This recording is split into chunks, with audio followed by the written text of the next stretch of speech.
বিসমিল্লাহির রহমানির রহিম। প্রিয় শিক্ষার্থীবৃন্দ, আশা করি ভালো আছো। আজকের গণিত ক্লাসে সবাইকে স্বাগতম। আজকের পাঠের শিরোনাম হচ্ছে স্থানাঙ্কের মাধ্যমে অবস্থান চিহ্নিতকরণ। শিকন ফলগুলো হলো: 1, ভুজ ও কোটি কি তা জানতে পারবে। 2, ভুজ ও কোটি উল্লেখ করে কোনো বিন্দুর স্থানাঙ্ক লিখতে পারবে। 3, কার্তেশীয় স্থানাঙ্ক পদ্ধতিতে বিন্দুর অবস্থান নির্ণয় করতে পারবে। একক কাজ: চিত্র 6.3 দেখে নিচের ছকে নামের পাশে ভুজ ও কোটি উল্লেখ করে স্থানাঙ্ক লেখো। এখানে পাশে 6.3 চিত্রে বিভিন্ন একজন শিক্ষক এবং অনেক ছাত্রছাত্রী অবস্থান দেয়া আছে। আমাদেরকে স্থানাঙ্ক নির্ণয় করতে হবে। এখন আমাদেরকে জানতে হবে ভুজ কি এবং কোটি কি। এর জন্য প্রথমে এক্স অক্ষরেখা এবং ওয়াই অক্ষরেখা চিনতে হবে।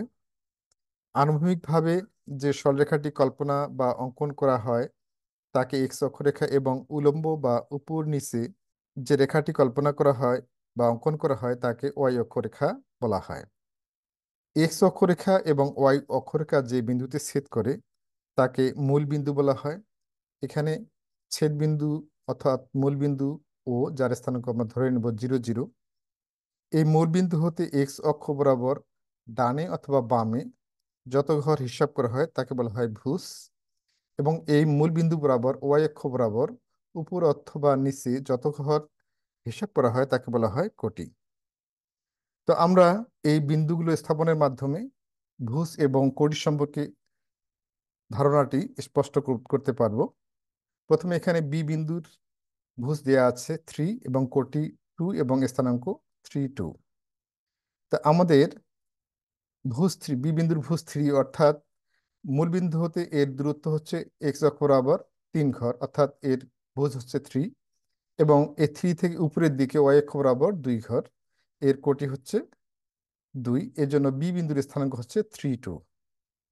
এবার জি বিন্দুর অবস্থান বা স্থানাঙ্ক নির্ণয় করব।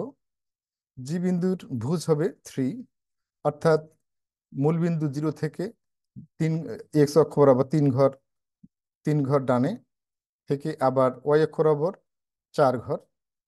এর জন্য কোটি হবে 4 এবং স্থানাঙ্ক হবে G34, অর্থাৎ এই জায়গায় বসবে আমাদের জি বিন্দুর স্থানাঙ্ক G34। এবার এল বিন্দুর স্থানাঙ্ক নির্ণয় করব। এল বিন্দুর স্থানাঙ্ক নির্ণয় করতে হলে এর ভুজ অর্থাৎ মূল বিন্দু থেকে এক্স অক্ষ বরাবর 3 ঘর ডানে ডানে সরে যেতে হবে। তারপর থ্রি থ্রি এই বিন্দু হতে উপরের দিকে ওয়াই অক্ষ বরাবর 6 ঘর, অর্থাৎ কোটি 6, এবং এর স্থানাঙ্ক হবে L36। তাহলে স্থানাঙ্ক আমরা লিখবো ওখানে L36। এবার ই বিন্দুর ভুজ কোটি এবং স্থানাঙ্ক নির্ণয় করতে হবে। ই বিন্দুর ভুজ হবে 9 ঘর, অর্থাৎ মূল বিন্দু থেকে ডান দিকে 9 ঘর এক্স অক্ষ বরাবর যেতে হবে। এই জন্য এর ভুজ হবে 9 এবং কোটি হবে 2, অর্থাৎ 2। এজন্য ই বিন্দুর স্থানাঙ্ক হবে 9, 2। কে বিন্দুর ভুজ দেওয়া আছে ও 1, মূল বিন্দু থেকে ডান দিকে এক্স অক্ষ বরাবর 1 ঘর যেতে হবে, তারপর ওয়াই অক্ষ বরাবর 6 ঘর উপরের দিকে উঠতে হবে। তাহলে কে বিন্দুটির স্থানাঙ্ক হবে 16। এবার এই বিন্দুর স্থানাঙ্ক নির্ণয় করতে হবে। এই বিন্দুর ভুজ হবে 1, অর্থাৎ মূল বিন্দু থেকে এক্স অক্ষ বরাবর ডান দিকে 1 ঘর, এবং কোটি বরাবর অর্থাৎ ওয়াই অক্ষ বরাবর 2 ঘর উপরের দিকে। এই বিন্দুর অবস্থান হবে A12। লক্ষ্য করো যে চিত্র 6.3-এ শিক্ষকের অবস্থানের সাপেক্ষে শিক্ষার্থীদের অবস্থান নির্ণয় করা হয়েছে। আসলে কোনো বস্তুর অবস্থান জানতে হলে আরেকটি বস্তুর অবস্থানের সাপেক্ষে তা জানতে হয়। যেমন কোনো শিক্ষার্থীর অবস্থান কোথায় তা এখানে শিক্ষকের অবস্থানের সাপেক্ষে নির্ণয় করা হয়েছে। এখানে শিক্ষক হচ্ছেন মূল অবস্থানে, যার সাপেক্ষে অন্যান্য শিক্ষার্থীদের অবস্থান নির্ণয় করা হয়েছে। তাই শিক্ষকের অবস্থান হলো এখানে মূল বিন্দু। যদি তুমি তোমার সাপেক্ষে অন্যদের অবস্থান নির্ণয় করতে চাও তাহলে তোমার অবস্থান হবে মূল বিন্দু। মূল বিন্দুতে এক্স অক্ষ ও ওয়াই অক্ষ পরস্পরকে ছেদ করে। মূল বিন্দুতে ভুজ 0 এবং কোটি 0, অর্থাৎ মূল বিন্দুর স্থানাঙ্ক হলো 0, 0। এভাবে একটি মূল বিন্দু ধরে তার সাপেক্ষে অবস্থান প্রকাশ করার গাণিতিক পদ্ধতিকে বলা হয় স্থানাঙ্ক জ্যামিতি ও অর্ডিনেট জিওমেট্রি। ফরাসি দার্শনিক, গণিতবিদ এবং বিজ্ঞানী রেনে দেকার্তে এই স্থানাঙ্ক পদ্ধতির সূচনা করেন। তারই নামানুসারে জ্যামিতির এই শাখাটি কার্তেশীয় স্থানাঙ্ক নামে পরিচিত। কার্তেশীয় স্থানাঙ্ক পদ্ধতি গণিতের একটি গুরুত্বপূর্ণ বিষয়। এই পদ্ধতির মাধ্যমে আমরা বিভিন্ন বস্তুর অবস্থান সঠিকভাবে নির্ণয় করতে পারি। ধরো, তুমি মূল বিন্দু থেকে কোনো একটি বিন্দু, যেমন 5, 4, মূল বিন্দু 0, 0 থেকে 5, 4 পি বিন্দুটির অবস্থানে পৌঁছাতে চাও।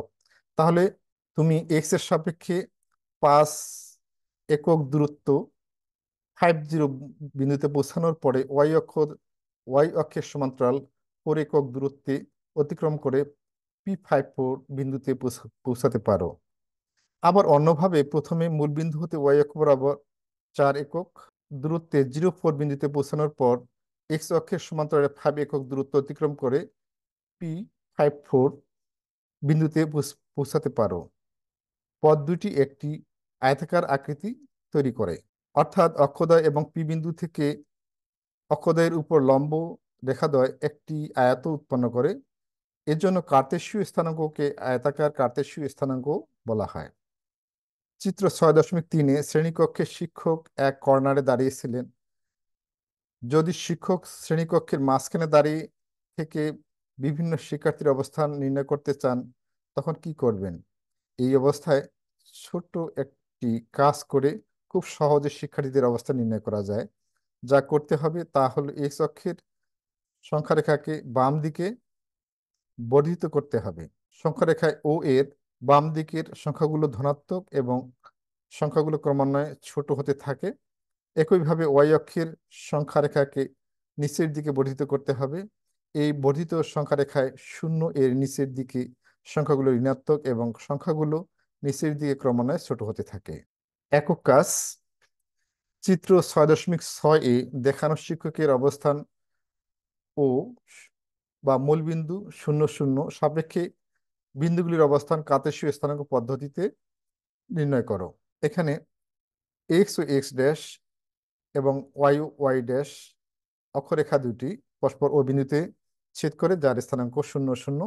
এখন 6.2-এ বিন্দুর ভুজ, কোটি এবং স্থানাঙ্ক নির্ণয় করতে হবে। প্রথমে কে বিন্দুটি দেখি। কে বিন্দুর ভুজ দেওয়া আছে -8, অর্থাৎ মূল বিন্দু থেকে বাম পাশে গেলে আমরা এক্স অক্ষের অক্ষ বরাবর বাম দিকে যাব। আর ধনাত্মক সংখ্যা হলে আমরা মূল বিন্দু থেকে ডান দিকে এক্স অক্ষ বরাবর ডান দিকে যাব। তো যেহেতু ভুজ -8, তাহলে মূল বিন্দু থেকে বাম পাশে 8 ঘর যেতে হয়েছে এবং কোটি +1 উপরের দিকে 1 ঘর।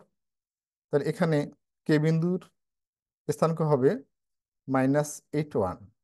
এরপরে সি বিন্দুর ভুজ হবে 4.5, অর্থাৎ মূলবিন্দু থেকে ডান দিকে 4.5 ঘর এবং উপরের দিকে ওয়াই অক্ষ বরাবর 2.5 ঘর, অর্থাৎ 2.5 ঘর। তাহলে সি বিন্দুর স্থানাঙ্ক হবে C 4.5, 2.5। এখন এস বিন্দুর স্থানাঙ্ক নির্ণয় করতে হবে। এই বিন্দুর ভুজ হচ্ছে 0, অর্থাৎ এর কোনো মান নেই, বাম দিকেও যাবে না ডান দিকেও যাবে না, এবং কোটি হচ্ছে 5.5, অর্থাৎ 5.5 ঘর নিচের দিকে।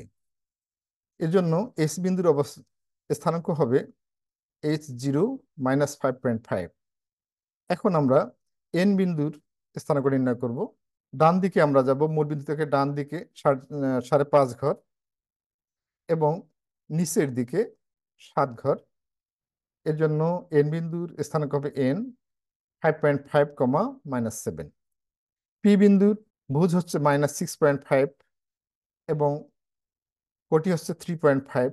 এর স্থানাঙ্ক দাঁড়াচ্ছে পি -6.5, 3.5। এবার এম বিন্দুর স্থানাঙ্ক নির্ণয় করতে হবে। তো এম বিন্দুর ভুজ, অর্থাৎ মূল বিন্দু থেকে এক্স অক্ষ বরাবর 6.5 ঘর, 6.5 ঘর এবং কোটি 0, অর্থাৎ এম বিন্দুটি এক্স অক্ষের উপরে অবস্থিত এবং এর স্থানাঙ্ক হবে এম 6.5, 0। এখন এই বিন্দুর অবস্থান স্থানাঙ্ক নির্ণয় করতে হবে। এই বিন্দুর ভুজ হচ্ছে 2, অর্থাৎ মূল বিন্দু থেকে এক্স অক্ষ বরাবর ডান দিকে 2 ঘর এবং উপরের দিকে ওয়াই অক্ষ বরাবর 5 ঘর। অতএব এই বিন্দুর স্থানাঙ্ক 25। বি বিন্দুর স্থানাঙ্ক, অর্থাৎ এক্স অক্ষ বরাবর ডান দিকে 7 ঘর এবং উপরের দিকে ওয়াই অক্ষ বরাবর 4 ঘর, অর্থাৎ বি বিন্দুর স্থানাঙ্ক হবে 7 4। ডি বিন্দুর স্থানাঙ্ক নির্ণয় করতে হবে। ডি বিন্দু এক্স মূল বিন্দু থেকে 3 ঘর, অর্থাৎ ভুজ হবে 3 ঘর এবং কোটি হচ্ছে -2, অর্থাৎ নিচের দিকে 2 ঘর। অতএব ডি বিন্দুর স্থানাঙ্ক হচ্ছে D3 - 2। ই বিন্দুর ভুজ হচ্ছে 5.5 এবং কোটি হচ্ছে 3.5। অতএব ই বিন্দুর স্থানাঙ্ক হচ্ছে E 5.5, -3.5। এভাবে এ বিন্দুর ভুজ 1, কোটি -3 এবং এর স্থানাঙ্ক হবে 1 - 3। জি বিন্দুর ভুজ হচ্ছে -6, কোটি -6। অতএব জি বিন্দুর স্থানাঙ্ক হচ্ছে -6 - 6। আই বিন্দুর ভুজ হচ্ছে -6 এবং কোটি হচ্ছে 0। অতএব আই বিন্দুটি ওয়াই অক্ষরেখার উপরে অবস্থিত, যার স্থানাঙ্ক -6 0। যে বিন্দুর ভুজ হচ্ছে -6 এবং কোটি হচ্ছে 6 এবং এর স্থানাঙ্ক হচ্ছে -6 6। সর্বশেষ এল বিন্দুর ভুজ হচ্ছে 0 এবং কোটি হচ্ছে 7। অতএব এল বিন্দুর স্থানাঙ্ক হবে 0 7। অতএব এক্স অক্ষের উপর অবস্থিত যে কোনো বিন্দুর কোটি 0 এবং ওয়াই অক্ষের উপর অবস্থিত যে কোনো বিন্দুর ভুজ 0। দলগত কাজ, নিচে কিছু বিন্দুর স্থানাঙ্ক দেওয়া আছে। তোমাদের সুবিধা মতো মূল মূল বিন্দু নিয়ে এক্স অক্ষ এবং ওয়াই অক্ষ অঙ্কন করে নাও। তারপর নিচে কিছু বিন্দুর স্থানাঙ্ক দেওয়া আছে। তোমাদের সুবিধা মতো মূল বিন্দু নিয়ে এক্স অক্ষ ও ওয়াই অক্ষ রেখা অঙ্কন করে নাও। তারপর নিচের বিন্দুগুলি প্রদত্ত গ্রাফ পেপারে চিহ্নিত করো। তো বিন্দুগুলো আমরা ডান পাশে দেয়া আছে। এখন এখন আমাদের গ্রাফ পেপারটি নিতে হবে। এটি একটি গ্রাফ পেপার। এখানে এক্স ও এক্স ড্যাশ হচ্ছে এক্স অক্ষ এবং ওয়াই ড্যাশ হচ্ছে ওয়াই ওয়াই অক্ষ। এরা পরস্পর ও বিন্দুতে ছেদ করেছে এবং এর মূল বিন্দু ও, যার স্থানাঙ্ক 0 0। এই মূল বিন্দুর সাপেক্ষে আমরা A B C D A E F G এই বিন্দুগুলো স্থাপন করব। প্রথমে এই বিন্দুটি স্থাপন করব। এই বিন্দুর ভুজ হচ্ছে -3.5 এবং কোটি হচ্ছে 5.5। অতএব এই বিন্দুর স্থানাঙ্ক দাঁড়াচ্ছে -3.5, 5.5। এরপরে বি বিন্দুর স্থানাঙ্ক নির্ণয় করতে হবে। বি বিন্দু কোটি হচ্ছে -4, অর্থাৎ মূল বিন্দু থেকে বাম পাশে 4 ঘর এবং ওয়াই অক্ষ বরাবর নিচের দিকে 4 ঘর। তাহলে বি বিন্দুর স্থানাঙ্ক হচ্ছে -4 -4। সি বিন্দুর স্থানাঙ্ক ভুজ হচ্ছে 0, অর্থাৎ মূল বিন্দু থেকে বামও যাবে না, ডান দিকেও যাবে না। আবার কোটি হচ্ছে -5.5, অর্থাৎ নিচের দিকে আসবে, মূল বিন্দু থেকে নিচের দিকে এক্স অক্ষ বরাবর 5.5। তাহলে সি বিন্দুর স্থানাঙ্ক হচ্ছে 0 5.5। ডি বিন্দু ডি বিন্দুর ভুজ হচ্ছে -5, অর্থাৎ মূল বিন্দু থেকে বাম দিকে 5 ঘর যাবে এবং কোটি 0, অতএব ওয়াই অক্ষের উপরে অবস্থান করবে। ডি বিন্দুর স্থানাঙ্ক হবে -5 0। এরপরে আস্তে আস্তে এফ বিন্দু। এফ বিন্দুর ভুজ হচ্ছে 3.5, অর্থাৎ মূল বিন্দু থেকে এক্স অক্ষ বরাবর ডান দিকে 3.5 ঘর এবং নিচের দিকে 5.5, অর্থাৎ 5.5 ঘর নেমে আসবে। তাহলে এর ই বিন্দুর স্থানাঙ্ক হবে 3.5, 5 -5.5। সর্বশেষ জি বিন্দুর অবস্থান। জি বিন্দু ভুজ হচ্ছে 0 এবং কোটি হচ্ছে 1.5, অর্থাৎ 1.5 ঘর।